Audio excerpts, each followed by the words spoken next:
Avez-vous déjà été accusé d'être un maniaque du contrôle? Peut-être êtes-vous fier de votre attention méticuleuse aux détails, à votre approche méthodique des tâches. C'est un terme que nous utilisons pour décrire les gens qui aiment que les choses soient d'une certaine manière, qui préfèrent le planifier à l'improviser, qui ne sont pas à l'aise avec le chaos. Alors parfois ces qualités sont de grands atouts.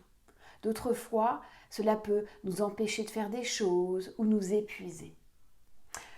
Voici quelques pistes qui peuvent nous aider à lâcher prise.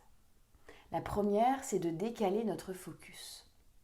Vouloir tout contrôler, c'est tenter de gérer le monde extérieur pour apaiser notre monde intérieur. C'est ce qu'on appelle le contrôle primaire.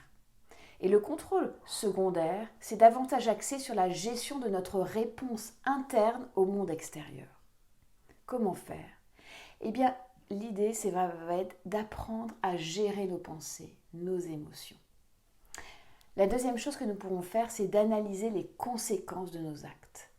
Pendant que nous nous concentrons sur le fait de nous sentir mieux, en tentant de gérer le monde qui nous entoure, eh bien, nous pouvons créer du stress chez les autres. Envoyer le message que nous les pensons pas compétents, que nous ne leur faisons pas confiance.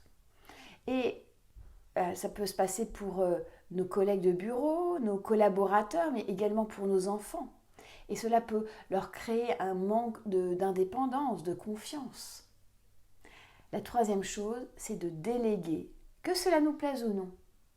Notre conjoint ne fait pas bien la vaisselle ou ne range pas bien, eh bien, déléguez tout de même. Faites-lui confiance. Apprenez, autorisez l'autre à offrir cette possibilité de faire les choses même si ce n'est pas parfaitement.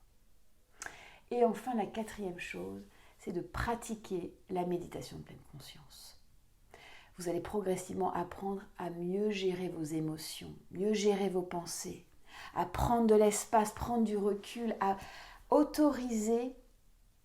autoriser à lâcher prise.